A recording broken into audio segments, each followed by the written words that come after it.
Artificial intelligence के बारे में तो आपने सुना ही होगा या कहीं पढ़ा होगा। दुनिया के अंत के बारे में कई फिल्में बनी हैं, लेकिन वैज्ञानिकों को पूछा जाए कि क्या सभी इंसान एक साथ खत्म हो जाए, ऐसा हो सकता है?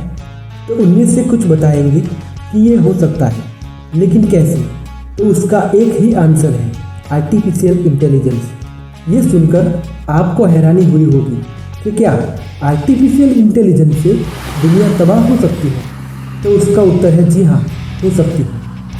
लेकिन उसका दूसरा बेनिफिट ये है कि अगर वैज्ञानिकों को दूसरा प्रश्न पूछा जाए कि इंसान का भविष्य कैसा है, इंसान भविष्य में टेक्नोलॉजी के मामले में टॉप पे पहुंचेगा, वो कौन सा कारण होगा? तो उसका भी आंसर आर्टिफिशियल इंटेलिजेंस ही होगा। आपने हॉलीवुड की मोस्ट पॉपुलर मूवी मैट्रिक्स और टर्मिनेटर या फिर रजनीकांत की रोबोट देखी होगी। जैसा कि फिल्मों में आपने देखा है कि इंसान दुनिया पे राज करने के लिए और अपनी सुविधाओं के लिए रोबोट बनाता है और फिर वही रोबोट या टेक्नोलॉजी दुनिया का विनाश करती है। ये तो फिल्मों की बात थी कि टेक्नोलॉजी में गड़बड़ी हुई हो, लेकिन कुछ साल पहले हैंड रोबोट का उपयोग कारों को पेंट करने के लिए और कारों का निर्माण असेंबली लाइन में हैंड रोबोट का उपयोग किया जाता था। और कुछ साल पहले ऐसा हुआ था कि सॉफ्टवेयर की गड़बड़ी के कारण रोबोट एक डीजे को रंग करने लगे थे और कंपनी को लाखों डॉलर का नुकसान हुआ था। मगर फिर भी एआई के कई फायदे हैं और हम इसके बिना नहीं रह सकते। हाल ही में इस दुख भरे कोरोना काल में आर्टिफिशियल इंटेलिजेंस यानी कि रोबोट के कारण कोरोना वायरस की वैक्सीन बनाने में बहुत ही कारगर साबित हुआ है।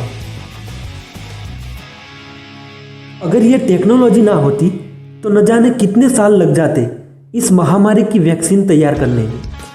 कोविड वायरस का पहला मामला सामने आने के 3 महीने के अंदर कोविड वैक्सीन के लिए वैक्सीन उम्मीदवारों पे परीक्षण कर रहे थे, थैंक्स टू आर्टिफिशियल इंटेलिजेंस, जिसकी बदौलत वैक्सीन डेवलप करने में स्पीड इसके कारण आई और बहुत ही जानहानि बच गई, क्योंकि एआई ने कोरोना वायरस के विशाल डेटा को विश्लेषण में तेजी में लाने की मदद की है।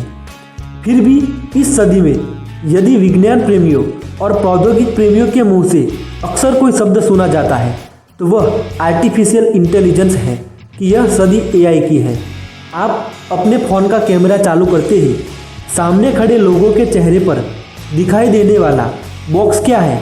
वो आर्टिफिशियल इंटेलिजेंस ही है। आप गूगल को वॉइस कमांड देते हैं, वो भी इसका ही कमाल है।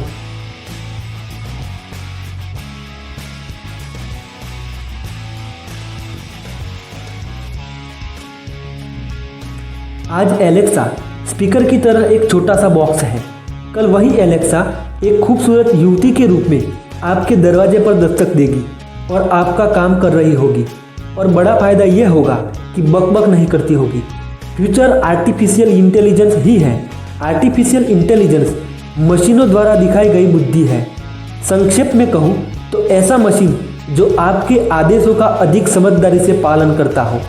आर्टिफिशियल इंटेलिजेंस का उपयोग हमें हर जगह देखने को मिलता है। चेस खेलते कंप्यूटर और self driving car, online shopping हो या वेब सर्चिंग, मशीन ट्रांसलेशन हो या स्मार्ट कार या फिर स्मार्ट होम, हर जगह एआई का इस्तेमाल किया जाता है। इस प्रकार आर्टिफिशियल इंटेलिजेंस का उद्देश्य ऐसी तकनीक बनाना है जो कंप्यूटर और मशीनों को अधिक कुशलता और समझदारी से चलाने में सक्षम बनाए। इसके कारण एआई का भविष्य उज्जवल है, क्योंकि अभी एआई हर इंसान और उद्योगों को प्रभावित करता है। इसके अलावा एआई उभरती प्रौद्योगिकियों जैसे बिग डेटा, रोबोटिक्स, आईओटी जैसी उभरती टेक्नोलॉजी के लिए बहुत कारगर साबित हो रहा है। कृत्रिम बुद्धिमत्ता की दूर की भविष्यवाणी करना मुश्किल है, लेकिन यह निश्चित है कि यह एक नाटकीय बदलाव लाएगा। एक समय में पोर्टेबल हार्ड ड्राइव का बहुत बड़ा बाजार था, लेकिन अब जब 4G आ गया है और सोशल मीडिया के पर्सनल अकाउंट में सब सेव हो गया है, तो अब इसकी ज़रूरत नहीं है। फिल्में ऑनलाइन भी देखी जाती हैं। एआई शिक्षा प्रणाली को बदल सकता है। अभी सभी बच्चों को पढ़ाया जा रहा है। भविष्य में इसे याद रखने के लिए एक छोटा रोबोट भी लग सकता है। एआई यूं ही दुनिया को बदल देगा। और ये तेज़ी से बदलती दुनिया के अनुकूल होने के लिए हम कितने तैयार हैं ये देखना होगा।